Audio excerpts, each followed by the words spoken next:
ராமதாஸ் தொடர்ந்த வழக்கை நிராகரிக்க கோரி டாக்டர் அன்புமணி சென்னை உரிமையியல் நீதிமன்றத்தில் மனு தாக்கல் செய்திருக்கிறார்.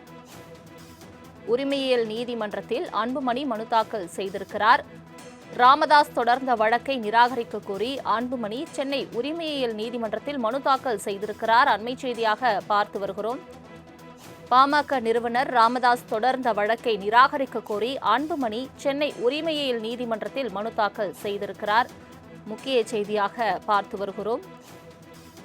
அன்புமணி ராமதாஸ் தற்பொழுது உரிமையியல் நீதிமன்றத்தை நாடியிருக்கிறார். ராமதாஸ் தொடர்ந்த வழக்கை நிராகரிக்க வேண்டும் என்று அவர் வலியுறுத்தி இந்த மனு தாக்கலை செய்திருக்கிறார். முக்கிய செய்தியாக பார்த்து வருகிறோம். ராமதாஸ் தொடர்ந்த வழக்கை நிராகரிக்க கோரி அன்புமணி ராமதாஸ் சென்னை உரிமையியல் நீதிமன்றத்தில் மனு தாக்கல் செய்திருக்கிறார். முக்கிய செய்தியாக பார்த்து வருகிறோம். நிறுவனர் ராமதாஸ் தொடர்ந்த வழக்கை நிராகரிக்க கோரி அன்புமணி ராமதாஸ் சென்னை உரிமையியல் நீதிமன்றத்தில் மனு தாக்கல் செய்திருக்கிறார். முக்கிய செய்தியாக நாம் பார்த்து வருகிறோம்.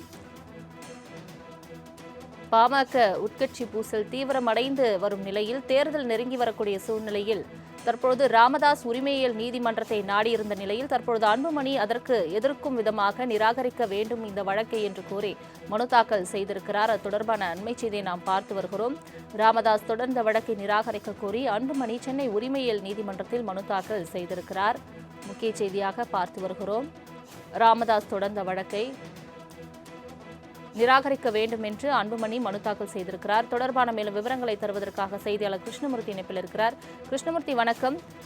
டாக்டர் ராமதாஸ் தொடர்ந்த வழக்கை நிராகரிக்க வேண்டும் என அன்புமணி ராமதாஸ் தற்பொழுது சென்னை உரிமையியல் நீதிமன்றத்தில் மனு தாக்கல் செய்திருக்கிறார். அந்த மனுவில் என்னென்ன விஷயங்களை குறிப்பிட்டிருக்கிறார்? முழு விவரங்கள். வணக்கம். பாமகவில் தந்தை மகனிற்கு இடையே ஏற்பட்ட மோதல் காரணமாக கட்சி 2 அணியாக செயல்பட்டு வருகிறது. இந்நிலையில்தான் பாமகவின் பெயர், கொடி மற்றும் சின்னத்தை பயன்படுத்த அன்புமணிக்கு தடை விதிக்க கோரியும் கட்சியின் தலைவராக தம்மை அறிவிக்க கோரியும் ராமதாஸ் சார்பில் சென்னை உரிமையியல் நீதிமன்றத்தில் மனு தாக்கல் செய்யப்பட்டிருந்தது. இந்த மனுவை விசாரித்த நீதிபதி இந்த மனுவுக்கு பதிலளிக்க அன்புமணி தரப்புக்கு உத்தரவிட்டு வழக்கை தள்ளி வைத்திருந்தார். இந்த நிலையில் அன்புமணி ராமதாஸ் தரப்பில் ஒரு புதிய மனு ஒன்று உரிமையியல் நீதிமன்றத்தில் தாக்கல் செய்யப்பட்டிருக்கிறது. அதில் ராமதாஸ் தொடர்ந்த இந்த வழக்கை நிராகரிக்க கோரி அன்புமணி தரப்பில் உரிமையியல் நீதிமன்றத்தில் இந்த மனு தாக்கல் செய்யப்பட்டிருக்கிறது.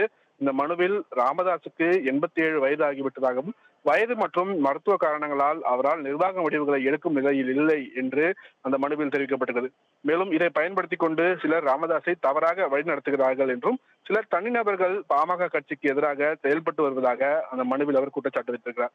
ராமதாஸ் தலைவர் என அறிவித்துக் கொண்டது பாமகவின் சட்ட விதிகளுக்கு உட்பட்டது அல்ல என்றும் நிறுவனர் என்ற அடிப்படையில் பாமக கட்சியில் ஆலோசனை வழிகாட்டுதல் மட்டுமே ராமதாஸ் மேற்கொள்ள முடியும் என்றும் பாமகவின் பொதுக்குழுதான் உச்சபட்ச அதிகாரம் கொண்டது, ராமதாஸ் தொடர்ந்த இந்த வழக்கு விசாரணைக்கு உகந்தது அல்ல என்றும் பாமக கட்சியில் உரிமை கோரி வழக்கு தொடர நிறுவனருக்கு எந்த ஒரு உரிமையும் இல்லை என்று அந்த மனுவில் தெரிவிக்கப்பட்டிருக்கிறது. எனவே தன்னை தானே தலைவர் என ராமதாஸ் அறிவித்துக் கொண்டு விதிகளை திருத்தியதை தேர்தல் ஆணையத்திற்கும் தெரிவிக்கவில்லை என்றும் அன்புமணி தாக்கல் செய்த இந்த மனுவிற்கு வருகிற மார்ச் 11ஆம் தேதிக்குள் ராமதாஸ் தரப்பு பதிலளிக்க வேண்டும் என்று தற்போது சென்னை உரிமையியல் நீதிமன்றம் உத்தரவு ஒன்றை பிறப்பித்திருக்கிறது. இதன் மூலமாக பாமகவின் பெயர், சின்னம் பயன்படுத்த அன்புமணிக்கு தடை விதிக்க வேண்டும், பாமக தலைவர் என குறிப்பிட்டு தேர்தல் ஆணையம் சின்னம் ஒதுக்கீடு செய்த கடிதம் தொடர்பாக உத்தரவை ரத்து செய்து தன்னை பாமக தலைவராக அறிவிக்க கோரி பாமக நிறுவனர் ராமதாஸ் தொடர்ந்து இந்த வழக்கின் விசாரணை அதுவும் சேர்த்து மார்ச் 11ஆம் தேதி விசாரணைக்கு எடுத்துக் கொள்ளப்படுகிறது.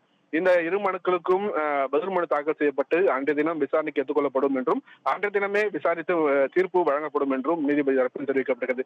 இதற்கிடையில் தான் வடிவேல் ராமன் என்பவரும் இந்த வழக்கில் தன்னை இணைக்க கோரி உரிமையியல் நீதிமன்றத்தில் கூடுதலாக ஒரு மனுவை தாக்கல் செய்திருக்கிறார் என்பதும் குறிப்பிடத்தக்கது. சலோமி, தங்களின் முழு விவரங்களுக்கு நன்றி கிருஷ்ணமூர்த்தி.